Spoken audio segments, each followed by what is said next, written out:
How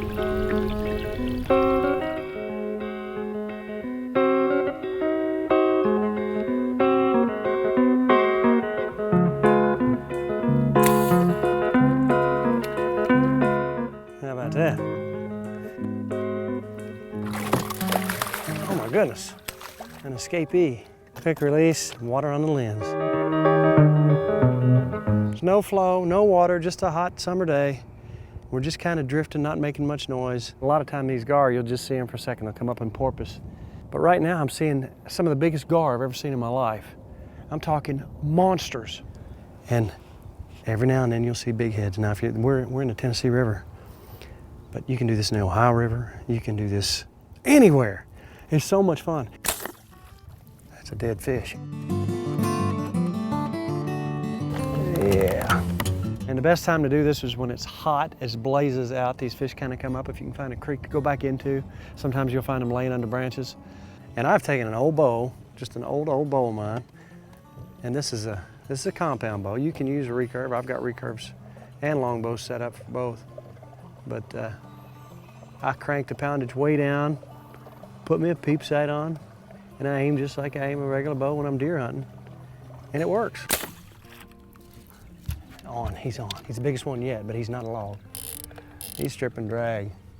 This is a bigger fish, not the biggest that we've seen. Oh, he's bigger than I thought. Oh my, he's pretty good size. Yeah, he's not a tiny one. He's not huge, but we've seen a couple today that are probably 3 times that size. And you can see he's probably 36, 38 inches long. Man, you talk about fun. You think the hunting seasons are over? Forget it. Hunting season's getting on the river with your bow right now, getting a bow fishing rig. Screw one of these little apparatuses right here on your bow to put your Zebco 808, whatever you want to put on it. That's what I've got. I've got a Zebco 808 on my stabilizer bar. And get you a fish arrow and go to town. Because let me tell you what, look here. It's just ugly.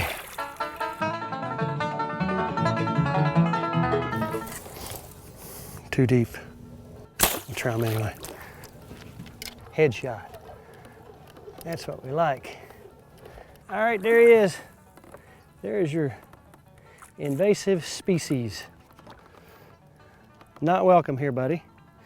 So we had to take you out of the gene pool. Wish we could get them all. Take a real good look at that. Look at his mouth, this configuration. It's a plankton strainer. And what they do is they go through the water just like that, and then they take out the bottom part of the food chain, the zooplankton, which is important to all the other fish. So we still don't know the impact these things are going to cause. They're here by the millions. Anywhere in Kentucky, I don't care where you are. If there's water, if there's a creek running, there's probably rough fish in it, and rough fish are gar, buffalo, carp, anything that doesn't have a creel or size limit. You can take a couple of catfish, but make sure you follow the regulations on that. But today we're just after old rough fish, really looking for bigheads because they're down here in great numbers. If you've never seen them, take a look at this guy holding this one right here. I mean, 60, 70, 80 pounds. This guy was just fishing below Louisville. These are everywhere. Invasive species. We don't know what they're going to do to the bottom of the food chain. They're plankton strainers. And we can't kill them all, but we're going to certainly go after a few of them.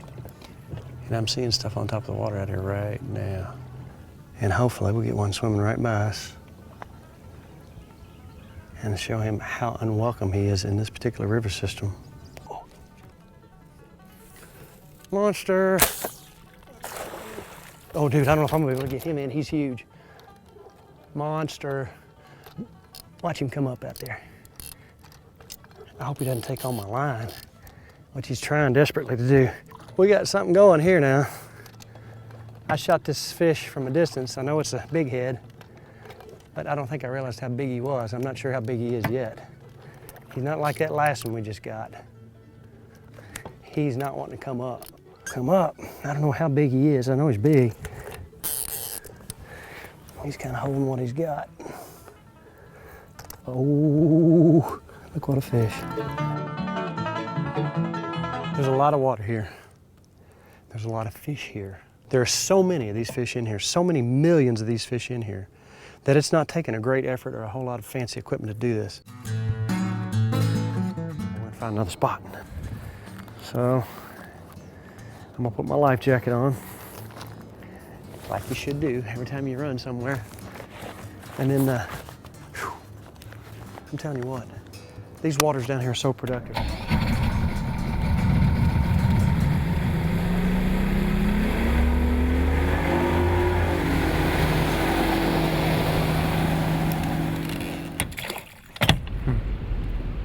There's one. Oh, this is gonna be fun.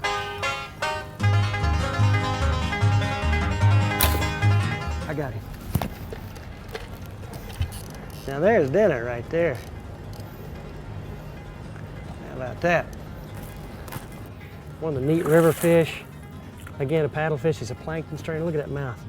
He opens up those gills and strains plankton. Now he is not a species foreign to these waters. They are here, they are protected, but recently they made it so bow fishermen could keep one for dinner if you wanted one. And by golly, you talk about good eating. He's going home with me, and I'm gonna have him for dinner.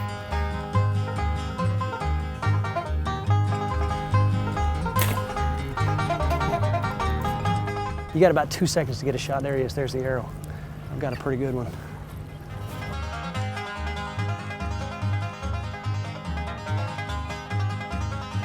Just hoping we keep him on here. What a fish. There's the legitimate species that have been here, and there's this introduced species that aren't supposed to be here, and they have taken over. And they are what biologists call nuisance species. And as you can see, look at the size of that fish. And again, a plankton strainer, which, as you know, we got the paddlefish early. Now that's an indigenous species. They're here, they're supposed to be here. These guys are competing directly for the same food source, which is zooplankton. And look at that. Look what a hammerhead that is. Look what a fish. Now you think they're in here by the millions? You think they aren't competing directly with those paddlefish? Anyhow, we can't get them all, but it's a whole lot of fun, let me tell you what. How's that for a big hit?